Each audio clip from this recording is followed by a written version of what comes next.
일본의 크리스찬 작가였습니다. 미우라 아야코라는 여자, 그분이 지었는 소설 빙점이라는 것 여러분 알고 계시죠?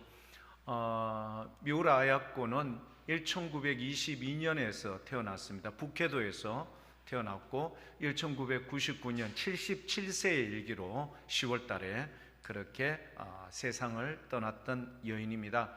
자, 이 여인은요 초등학교 교사였어요. 초등학교 교사였는데 제2차 세계대전이 이제 끝날 시점, 쭉 이렇게 끝날 시점에 하여튼 이런 여러 가지 정황과 상황 속에서 일본의 이런 여러 가지 많은 복잡한 이런 시대에 그는 좀 일찍 퇴직을 하게 됩니다. 퇴직을 하게 된 결정적인 이유는요, 그의 건강이 나빠서였기 때문입니다. 1900 말하자면은 그가 24세에서 무려 13년 동안 폐결핵을 앓았습니다. 그러니까 오랫동안 요양생활을 했던 거죠. 13년 동안 요양생활하면서 그때 이 여인이요 복음을 받게 됩니다. 복음을 받아들이고 그리고 1952년 그녀의 나이 30세가 되었을 때 세례를 받게 되는 겁니다. 이렇게 됐던 이 여인이요 폐결핵이 끝나고 나서 이제 건강에 아무런 문제가 없는 줄 알았는데 결핵성 척추염을 또 함께 앓게 되고요. 그것만 끝나는 것도 아닙니다. 파킨슨 병에 또 걸리게 되고요. 그 다음에 1982년 그의 나이 60세가 되었던 시점에 직장암까지 걸립니다. 그래서 그의 인생의 가장 황금기라 할 수 있는 24세부터 그러니까 죽음을 맞이하는 1999년까지 그는 그야말로 종합병원이라는 그런 별명이 붙을 만큼 그의 병은 질고에 질고를 더한 삶을 살았던 겁니다. 이 여인이 할 수 있는 것은 뭘까? 그의 남편 미우라 미스요라는 남편과 함께 자파상을 하던 차에 아사히 신문에서 공지가 하나 나옵니다. 1천만 엔, 그러니까 우리나라 돈으로 한 약 10억 정도 되죠. 소설 공모전에 빙점이라는 소설로 최우수상을 이제 선정되어집니다. 그러니까 너무 고통스럽고 아팠던 이 미우라 아야코, 그녀는요 늘 즐겨 읽었던 암송했던 시가 있는데 아프지 않으면이라는 시입니다. 제가 화면에 교회 여러분들에게 한번 보여드리겠습니다. 아프지 않으면, 이 여인이 즐겨 부르던 시가, 외웠던 시가 아프지 않으면입니다.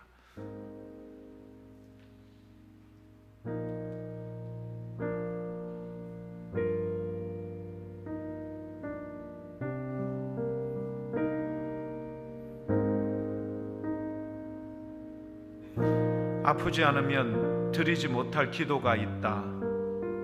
아프지 않으면 듣지 못할 말씀이 있다. 아프지 않으면 접근하지 못할 장소가 있다. 아프지 않으면 우러러 뵙지 못할 얼굴이 있다. 아프지 않으면 나는 인간일 수 없다.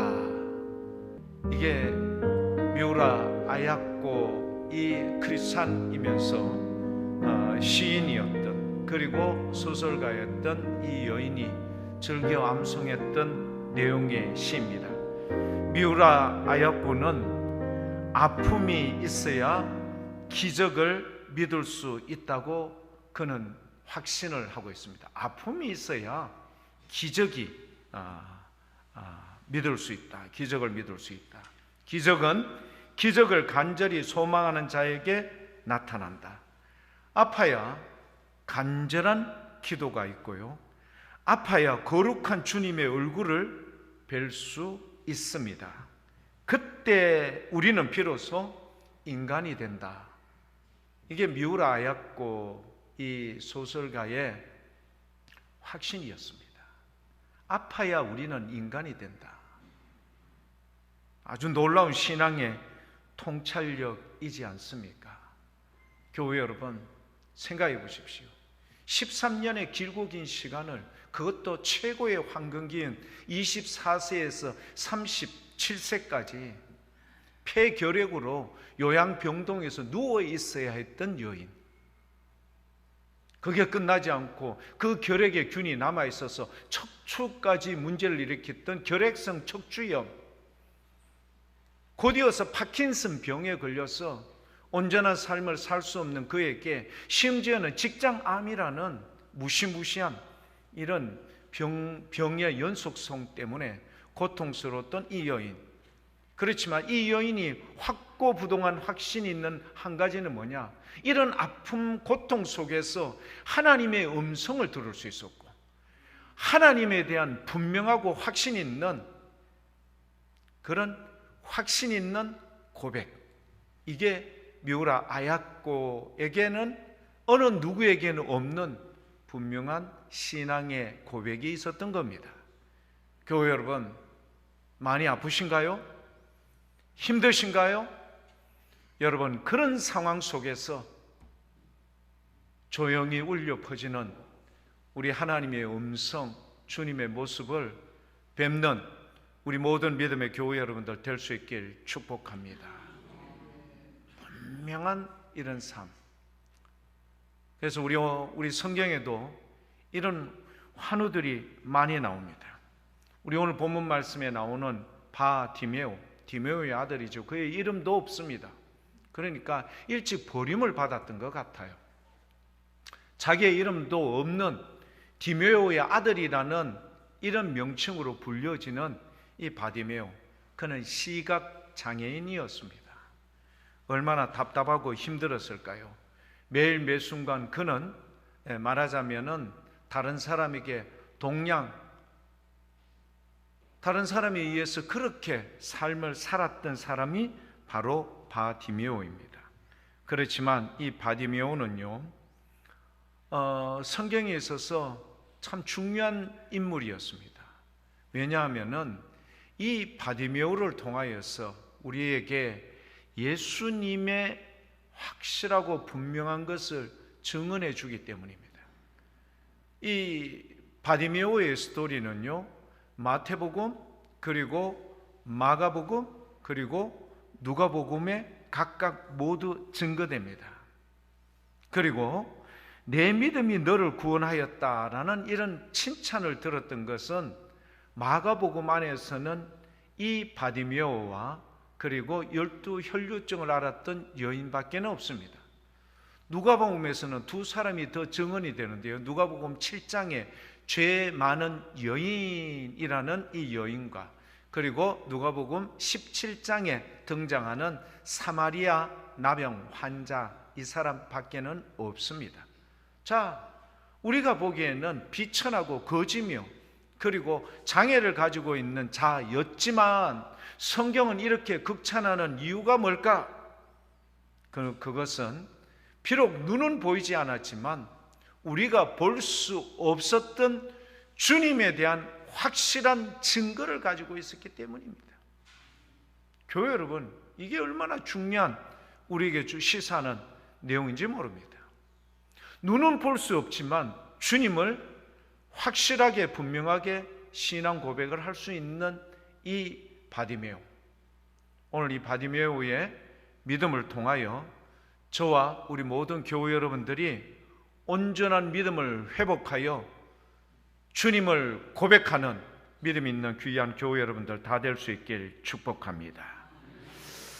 바디메오가 예수님에 대한 이 고백, 그거는 뭘까?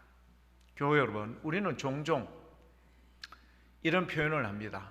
의성댁, 김천댁, 뭐 이런 식으로 표현을 하죠. 그러니까 의성댁, 김천댁이라는 표현은 무슨 표현이죠? 우리가 부르는 그분이 출신이 의성 출신이다, 이런 말이에요. 김천 출신이고 이러면은, 군이 출신이고 이러면은 군이댁이라고 부른다, 우리가 이렇게 보통 이야기를 하죠. 그래서 우리가 잘 알고 있는 나사렛 예수라고 하는 것은 예수님께서 그곳에서 자라나셨던 고향과도 같은 그런 지역. 그러니까 예수님께는 늘 나사렛이라는 이 지명이 함께 아울러 붙어 있었던 겁니다. 근데 우리가 알죠. 사람들은요, 어느 지역 출신인지에 따라서 사람을 좀 괜찮게 보기도 하고, 어떨 때는 뭐하게 보기도 한다? 비천하게 보기도 한단 말이에요. 그래서 사람들은요, 어디를 가려고 하는가 하면은 강남의 팔학군 쪽으로 가려고 하고, 대구에 살면은 수성구 쪽에 이사를 가려고 하는 게 어느 지역에서 자랐고 어느 지역에서 공부를 했느냐, 이것을 사람들은 확실히 많이 따지는 거예요. 그런데 예수님 앞에 나사렛이라는 이 표현을 했던 이유는 예수님이 그곳에 고향처럼 자라났기 때문이기도 하지만, 예수님에 대해서 좀 비하한 듯한 그런 의미와 목적을 우리는 요한복음 1장에 나타나는 다니엘의 그 표현에 따라서 우리는 확실하게 분별할 수 있습니다. 나다나엘이 뭐라고 여러분 이야기했습니까? 빌립이 내가 메시아를 만났다, 그리스도를 만났으니까 한번 와보라, 같이 가자 이야기를 했었죠. 그런데 그 빌립의 표현에 누군가 하면은 나사렛 예수라는 표현을 합니다. 자, 그런데 예수님께서 이 나다나엘에 대해서 뭐라고 이야기했는가 하면은 요한복음 1장에요 47절에 뭐라고 되어 있는가 하면은 예수님께서 나다나엘에게 자기에게 오는 것을 보시고 그를 가리켜 이르되 보라, 이는 참으로 이스라엘 사람이라 그 속에 간사한 것이 없도다. 그러니까 나다나엘이라는 사람이 여러분 이렇게끔 주님이 칭찬할 만큼 정직했고 참 이스라엘 사람일 만큼 간사한 것이 없는 인물이었던 겁니다.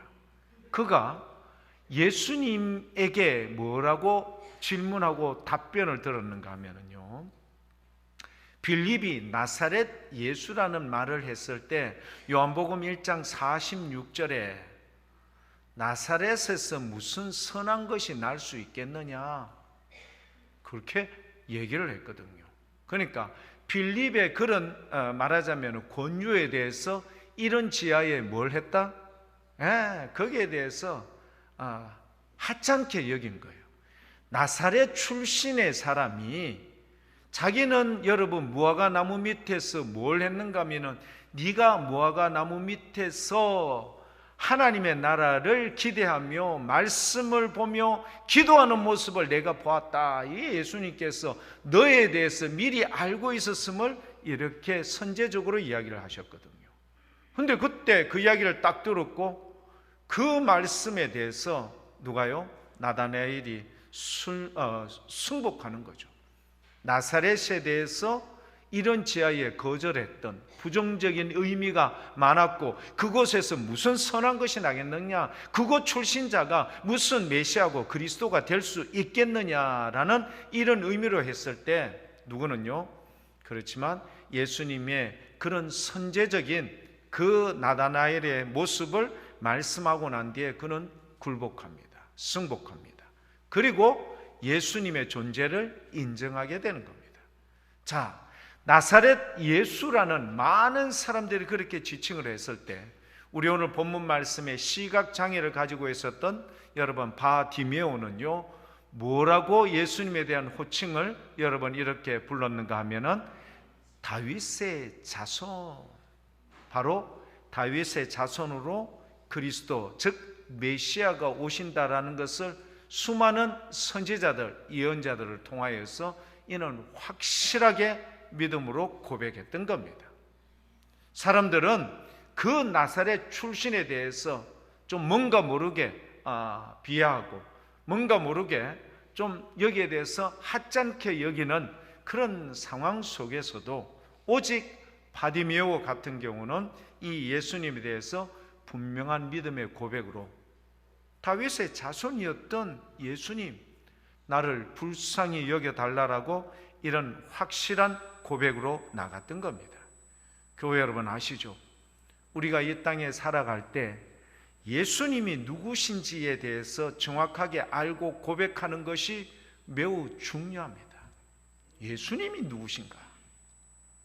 그래서 여러분, 거라사인 광인이 그렇게 예수님에 대해서 거룩한 자이시며 하나님의 아들이신 예수님이라고 표현을 했지만, 예수님 여기에 대해서 달갑게 여기지 않았지만, 여기에 반해서 마태복음 16장에 등장하는 너희는 나를 누구라 하느냐 했을 때, 바요나 시모나 내가 복이 있다 이를 알게 한 것은 하늘에 계신 내 아버지께서 알게 하신 것이다.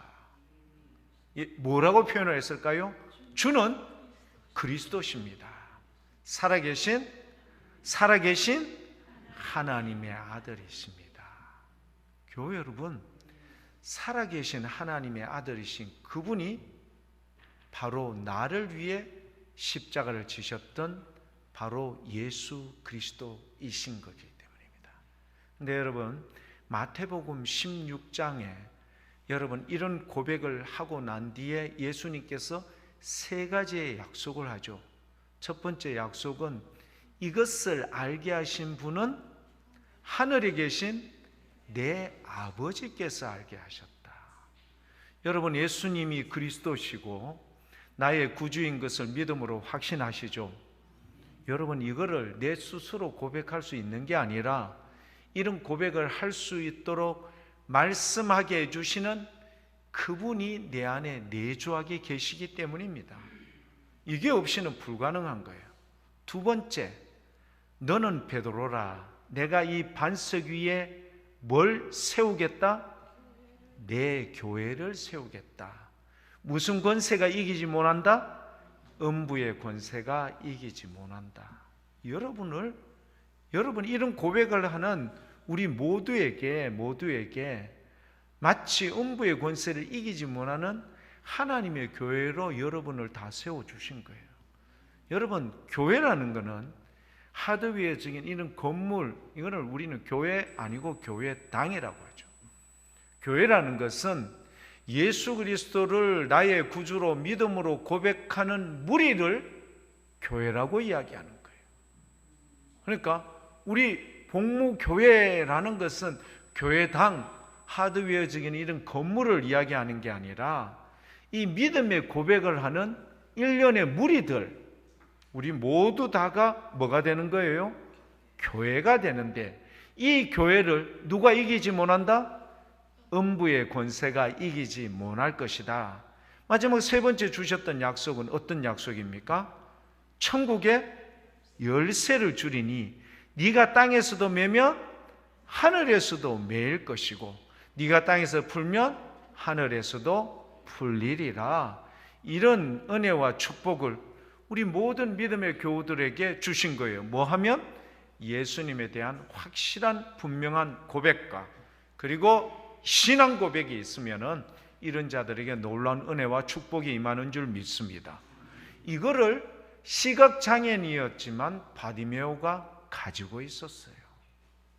자, 교회 여러분, 시각장애를 가지고 있었지만 예수님에 대한 확실한 고백을 해서 나중에 내 믿음이 너를 뭐 했다? 구원하였느니라. 우리 좀 전에 장로님 기도하는 내용 여러분 기억나시죠? 천국에 가야 되는 인생이 중요한 거예요. 여러분, 천국에 못 가면 여러분 어디 갑니까? 두 가지밖에 없어요. 여러분, 이거 아니면 이거예요. 뭐 아니면 또예요. 그러니까 우리가 천국에 가느냐 못 가느냐, 이거는요 정말 분명한 이 결정적인 증거가 되는 거예요. 그래서 이 증거는 예수 그리스도에 대한 확실한 믿음의 고백. 자, 그런데 이런 믿음의 고백, 다윗의 자손이여 나를 불쌍히 여겨 달라라는 이 고백, 뭘까요? 불쌍히 여겨 주십시오. 여러분, 우리가 주님 앞에 기도할 때 주여 우리를 불쌍히 여겨 달라라고 기도하고 계십니까? 나를 불쌍히 여겨달라고 기도하고 계십니까? 가진 게 부족한 게 없다. 그냥 뭐 집안에 넘치는 게 돈이야. 우리의 자식들 막 곳곳에서 뭐 권력과 명예를 다 가지고 있어. 나는 잘 나가는 인생이야. 이런 인생이 주님 앞에 불쌍히 여겨달라는 기도를 할 수 있을까요, 없을까요? 절대 못합니다. 가지고 있는 주위에 있는 모든 것이 완벽하고 다 잘났으면 내가 주님 앞에 불쌍히 여겨달라고 기도할 사람이 없다, 이런 말이에요. 아까 미우라 아야코가 이야기했죠. 아프니까 고통스러운 질고의 시간을 겪으니까 내가 인간인 것을 비로소 깨닫게 되더라. 여러분, 아파 보십시오. 수많은 것들이 다 소용이 없지 않습니까?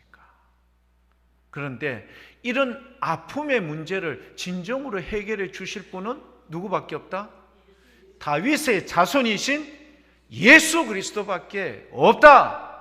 여러분, 이것을 알기에 오늘 주님의 존전에 와서 나를 불쌍히 여겨달라라는 이런 간절한 믿음의 고백으로 주님 앞에 예배 가운데 나가는 줄 믿습니다. 여러분, 이게 그렇게 중요해요. 불쌍히 여겨주십시오. 내가 가지고 있는, 나를 이렇게 여러분 도배할 수 있는 주위에 있는 모든 것들은 사도 바울이 이야기했던 것처럼 다 배설물에 불과합니다. 오직 우리에게 남아있어야 할 유일한 것, 그게 뭘까요? 예수 그리스도에 대한 믿음의 고백이, 이 바디메오가 했던 고백이 저와 여러분들에게도 동일하게 이루어지는 부활절 지나 첫 번째 주일 낮 예배 우리 참여하시는 모든 교회 여러분들에게 함께 있기를 축복합니다. 여러분, 이게 그렇게 중요한 거예요. 자, 그런데 교회 여러분, 성경을 보시면요, 예수님께 나가는 방법이 수월할 때도 있을 수도 있지만 대체적으로 난관이 있어, 어려움이 있다, 이런 말이에요. 이거를 여러분 잘 극복할 수 있기를 축복합니다. 누가 그랬는가 하면 바디메오가 그랬어요. 많은 무리들이 누구요? 다윗의 자손 예수여, 나를 불쌍히 여겨 주십시오. 여러분, 이 표현을 우리 다시 한번 볼까요? 우리 오늘 본문 말씀 47절, 마가복음 10장 47절, 이 말씀을 한번 딱 보시면서 우리가 첫 번째 느낄 수 있는 게 어떤 느낌인가 하면은, 나사렛 예수시란 말을 듣고 소리질러 이르되 다윗의 자손 예수여, 나를 불쌍히 여겨소서 하거늘. 자, 47절 말씀에 우리에게 딱 와닿는 어떤 느낌 없습니까? 여러분, 공구 중에 여러분 여러 가지 많은 기계 부품 중에 요거를 느낄 수 있습니다. 혹시 뭐 느낄 수 있을까요? 나사렛 예수시란 말을 듣고 소리질러 이르되. 여러분, 스프링 아시죠? 스프링을 딱 누르면요, 누르고 가만 이렇게 손을 탁 놓으면 스프링이 접힌 채로 있습니까? 어떤 반응을 일으키던가요? 펼쳐지면서 난리도 아닙니다. 바닥에 떨어지면서 요동을 치지 않습니까? 이게 무슨 이야기인가? 교회 여러분, 우리는요, 항상 바디메오가 그렇게 했던 것처럼 마음에 주님을 품고 주님에 대한 이 사모함, 간절함이 있기를 축복합니다. 매일 매 순간 어떤 상황이라도 여러분 스프링 딱 눌러보세요. 눌러보면은요, 요거를 조금만 힘을 딱 풀어주면은요, 팽창을 하면서 온통 뛰어다닙니다. 나사렛 예수시란 말을 듣고 소리질러 이르되. 무슨 말인가? 예수님에 대한 그런 간절함이 이 예배의 시간에도 저와 여러분들에게도 넘치기를 축복합니다. 여러분, 이런 간절한 마음 막 사로잡으려고 하는 주님에 대한 음성을 듣기를 사모하고, 어떻게 하든지 주의 은혜 가운데 우리가 여러분 어떻게 회복받고 치유되기를 원하는 마음, 이런 간절한 마음으로 나와야 되는데 그냥 그대로 점잖하게 아무 생각 없이 예배를 드린다. 아니요. 길을 쫑긋거리면서. 왜? 바디메오는요, 자기가 누구의 다른 사람이 이해하지 않고서는 주님께 나갈 수 있는 방법이 없었어. 근데 이 당시만 해도 시각장애인들은 무슨 치부를 했는가 하면은 죄인의 치부를 했어요. 요한복음 9장 실로암 목가에서 가서 눈을 뜬 날 때부터 소경된 자를 제자들이 요한복음 9장 2절에 뭐라고 이야기했는가 하면은요, 주님께 묻습니다. 라삐여, 저 인간이 저렇게 눈을 못 뜨는 저 인간이 누구의 죄 때문에 저렇게 됐습니까? 지 죄입니까? 지 부모 죄입니까? 이게 그 당시에 보편화된 시각장애자를 포함한 장애를 가지고 있는 사람에 대한 편견이었어요. 그러니까 시각장애인이죠. 부모로부터도 버림을 받았어. 그러니 자기 하나 목숨 연명하기도 힘든데 예수님에 대한 확신은 있었지만 그를 찾아가고서 뭔가를 하려고 했지만 그에게는 여러 가지 많은 제약적인 게 많았지만, 그렇지만 그 상황 속에서도 이 바디메오는 한 가지는 분명히 했습니다. 언젠가는 주님을 뭐 할 것이다? 만날 것이다. 언젠가는 주님을 만날 것이다. 그래서 늘 주님을 만날 수 있다라는 그 신호를 감지하기 위해서는 그에게는 뭐가 항상 열려 있어야 돼요? 귀가 열려 있어야 돼. 그래서 다른 사람이 나사렛 예수다 하고 막 웅성거리고 막 이럴 때 그는 마치 용수철처럼 뛰어나가서 큰 소리로 뭐라고 외쳤죠? 다윗의 자손 예수여, 성경에 이르기를 이 백성들을 불쌍히 여겨서 죄와 죽음의 문제에서 해결해 주실 그분, 다윗의 자손 예수여, 누구를 불쌍히 여겨달라고요? 나를 불쌍히 여겨주십시오. 여러분, 이런 은혜가 우리 오늘 예배에 참여한 모든 자들에게 흘러 넘치기를 축복합니다. 나를 불쌍히 여겨주십시오. 나를, 다른 사람이 아니라 나를 불쌍히 여겨주십시오. 예수님이 그래 바로 반응을 보였습니까? 아니에요. 예수님께서는 이 음성을 들으셨는지 간청을 들으셨는지 모르고 그냥 계속 진행해 가는 거예요. 그때 다시 한번 더 큰 소리로 다윗의 자손 예수여, 나를 불쌍히 여겨주십시오. 재차. 여러분, 이게 중요한 거예요. 한 번 하면 안 되면 두 번, 두 번 하면 안 되면 세 번. 중풍병자를 데리고 왔던 친구들이 예수님을 만날 수 없어서 심지어는 예수님이 있는 그 집에 뭘 뜯어냈어요? 지붕을 뜯어내는 거야. 수르보니게 여인이 예수님께서 나는 이방인에게 오지 않았다, 우리 유대인들을 위해서 주님께서 와서 이걸 이야기했을 때, 주님, 이방인들 맞습니다. 개들도 주인의 상에서 떨어지는 부스러기 먹지 않습니까? 여러분, 주님을 만날 때 난관이 있을 수 있습니다. 심지어는 회당장 야이로, 예수님께서 그 위급한 순간에 왔던 회당장 야이로에게 왔지 않습니까? 그래서 가자, 함께 제자들과 함께 일련의 무리들과 함께 회당장 집으로 가다가 어떤 사건이 벌어지는가 하면은 12 혈류증을 앓은 여인하고 이게 사건이 이루어지면서 시간이 뭐 된 거죠? 지연이 된 거예요. 그런데 이렇게 지연된 시간 안에 여러분 어떤 소식이 들려왔어요? 회당장 야이로의 딸이 깨어났습니다. 이런 소리일까요? 당신의 딸이 죽었으니까 예수님 오실 필요 있다 없다? 없다. 상황이 종결됐으니까 더 이상 예수님 오실 필요 없습니다. 얼마나 낙심될까? 누가요? 회당장 야이로.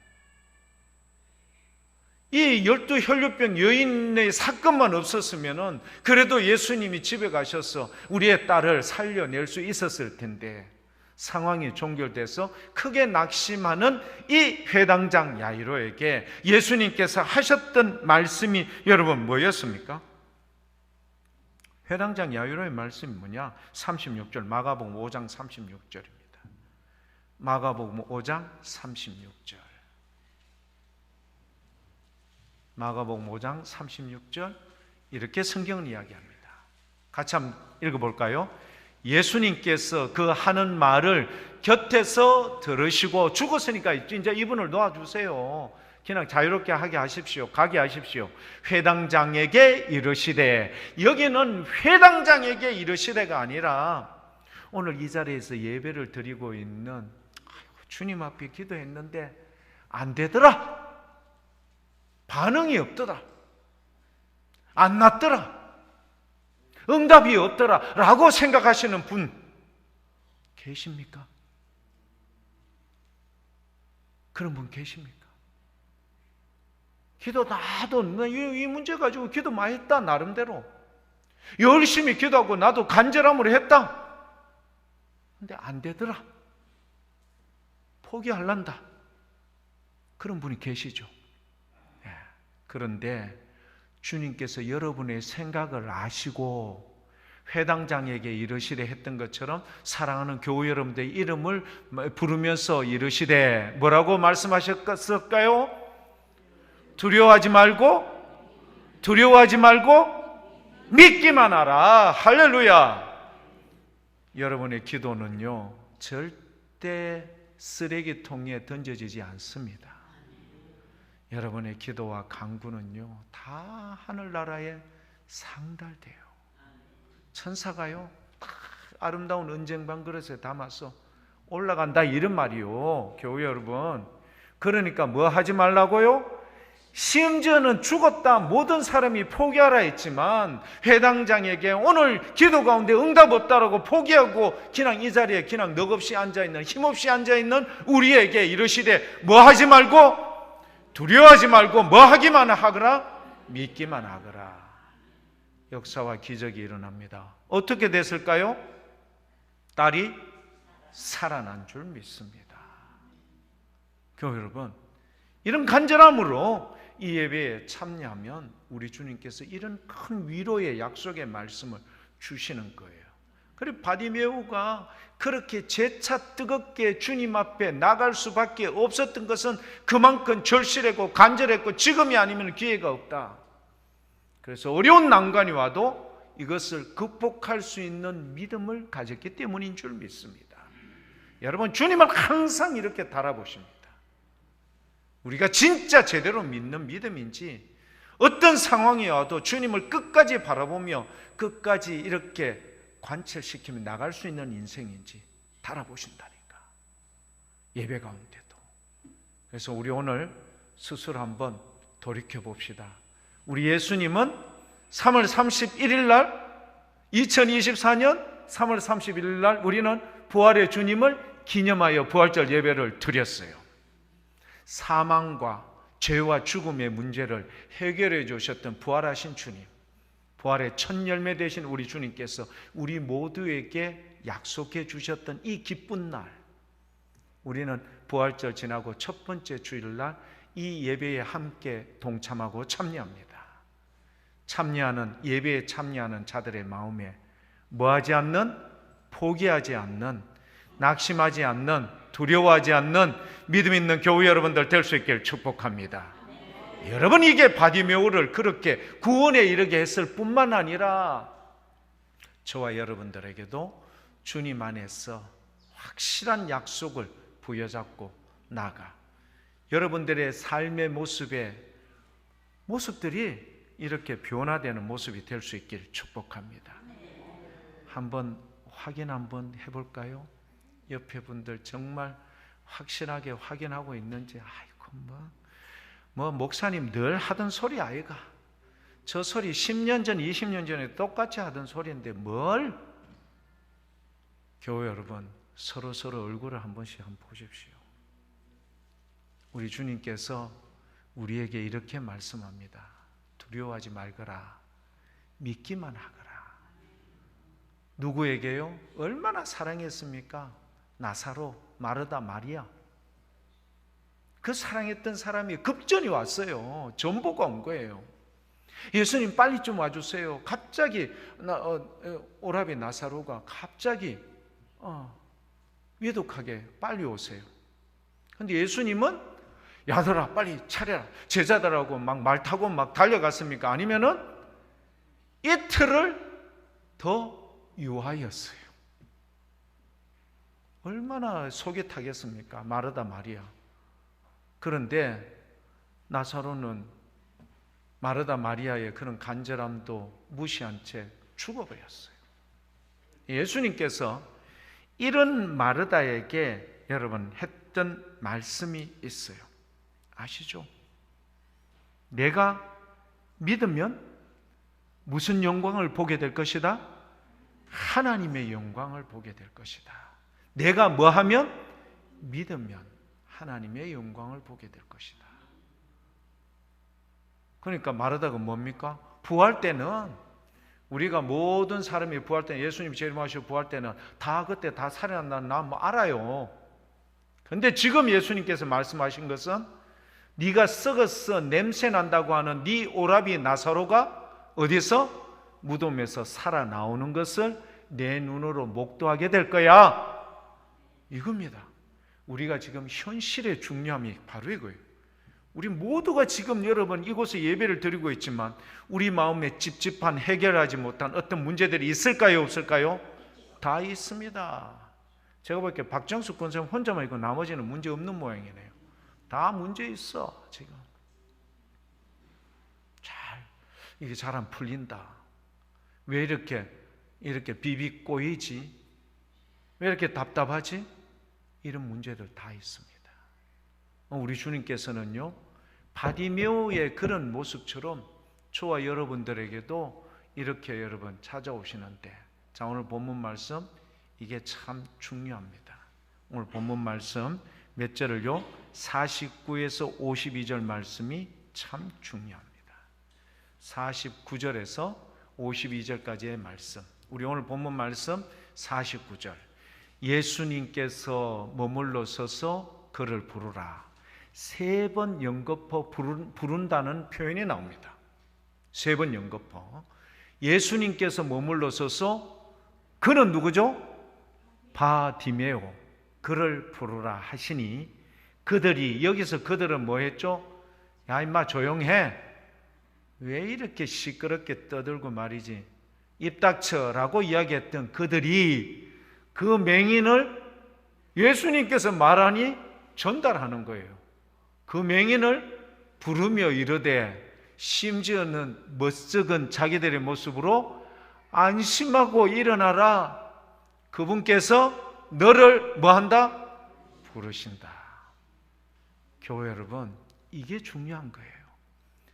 예수님께서 부르면 뭐가 일어날까요? 기적이 일어나. 사랑하는 교회 여러분, 예수님께서 부르시면 기적이 일어나요. 이게 지금 이 49절 안에 있는 거예요. 예수님께서 부르시면 기적이 일어나. 그래서 50절을 한번 볼까요? 맹인이 겉옷을 버리고 내버리고 뛰어 일어나니 예수님께 나오거늘. 51절 예수님께서 말씀합니다. 뭐라고 말씀하죠? 내게 무엇을 하여 주기를 원하느냐. 이 말씀이 우리 주님은 만왕의 왕이시며 만주의 주이시기 때문이에요. 그리고 성경의 다른 표현에 의하면 능치무남이 없다, 못하실 일이 없다. 그러니까 주님은 성부 하나님, 성자 예수님, 성령 하나님은 그렇죠, 말씀으로 온 천지를 창조하셨지 않습니까? 말씀으로 온 천지를 창조하셨어요. 그분께서 여러분 심지어는 죽었던 자도 다시금 회복시키며 살려내셨던 그분께서 부르시며 하시는 말씀이 뭐냐? 내가 너에게 무엇하여 주면 좋겠니? 라는 이 응답이 여러분의 그 믿음 속에서 확신 있는 응답이 되기를 축복합니다. 내게 무엇을 하여 주기를 원하느냐? 명인이 이르되 선생님 뭐 하기를 원한다고요? 포기를 원합니다. 우리 아들 이렇게 해결해 주셔. 우리 딸내미 이렇게 좀 해결해 주세요.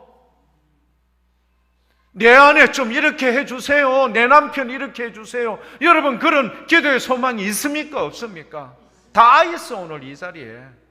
근데 우리는 마치 회당장 야외로의 그 가족들에 의해서 여러분, 이제 모든 게 게임 오버 끝났습니다. 그런데 뭐 하고요? 두려워하지 말고 믿기만 하거라. 여러분, 이런 마음으로 예배에 참여해서 우리 주님께서 이 예배를 통하여 여러분의 심령에 그런 부름이 있는 응답이 있기를 축복합니다. 불러 이르되 내가 너에게 무엇하여 주기를 원하느냐. 52절 말씀입니다. 오늘 이 약속의 말씀이 우리 모두에게 있기를 축복합니다. 우리 다 같이 한번 읽어볼까요? 예수님께서 이르시되 가라, 내 믿음이 너를 구원하였느니라 하시니 그가 곧 보게 되어 예수님을 길에서 따르니라. 자, 두 가지. 이 사람이 뭘 지금 원했어요? 눈을 뜨게 해서 볼 수 있게 해달라. 그런데 뭐까지 받은 거예요? 구원의 약속. 사랑하는 교회 여러분, 우리 주님이 이토록 은혜를 베풀어 주세요. 다 이거 하고 난 뒤에 야 바디메오야, 내 너한테는 많이 할인해 줄게. 네가 뭐 이제부터 해서 뭐 벌어서 얼마 벌겠노? 한 20년 해가지고 내가 너 눈 뜨게 해줬으니까 이만큼 가져와. 예수님께서 이런 이야기 하시던가요? 아니요. 예수님께서는 무상으로 처리해 주신 거예요. 여러분, 우리 병원에 가가지고 여러분 떡했는데 원무과에서 연락 와가지고 아이고 이런 국가에서 이런 법이 통과되고 혜택을 받아서 얼마 정도 탕감이 됐습니다. 여러분 기쁩니까? 안 기쁩니까? 엄청 기뻐해요. 그거 하면 다른 사람한테 한턱 내요. 짜장면 사주고 해요.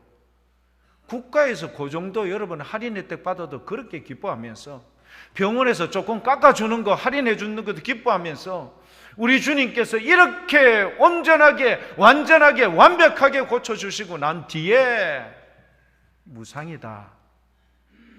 심지어는 내 믿음이 너를 구원했다.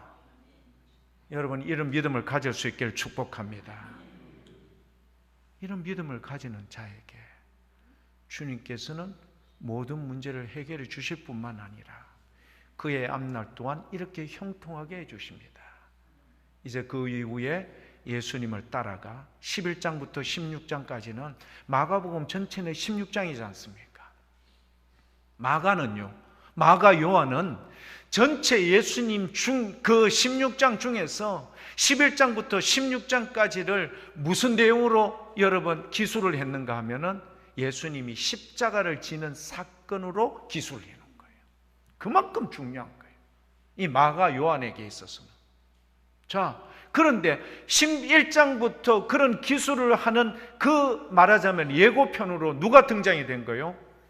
시각장애였던 바디메오가 자기의 모든 것이 회복되고 난 뒤에 심지어 자기의 겉옷, 자기에게 매우 중요한 이 겉옷을 던져버리고 주님을 따라 갔습니다. 제자들은 주님을 팔아버리기도 하고 주님을 부인하기도 하고 주님을 다 떠나서 옛적의 모습으로 돌아갈지언정 적어도 누구는 바디메오는 주님의 십자가의 길, 고난의 길을 함께 동참해 나갔던 정말 의리 있는 신실한 믿음의 종으로 거듭난 줄 믿습니다. 교회 여러분, 저와 여러분들에게 필요한 것 뭔가 아시죠? 믿음 있는 신앙생활 하면 주님께서 여러분을 돌아보실 때가 있습니다. 부르실 때가 있어요. 우리의 아픔, 고통, 힘든 해결 못하는 문제 주님 다 아세요. 그리고 주님께서 우리에게 물으실 겁니다. 그리고 난 뒤에 주님께서 우리에게 주시는 확신 있는 말씀, 내 믿음이 너를 구원했다. 그 말씀이 하니 곧 보게 되어 주님을 따랐던 바디메오처럼 사랑하는 교우 여러분들도 이런 믿음 있는 신앙생활을 통하여 여러분의 삶이 십자가의 길을 나아갔던 우리 모든 믿음의 교우들 다 되셔서 우리 하나님의 큰 기쁨으로 세워지는 우리 멋진 신앙 있는 참 그리스도인으로서 승리하는 교회 여러분들 다 될 수 있길 축복합니다.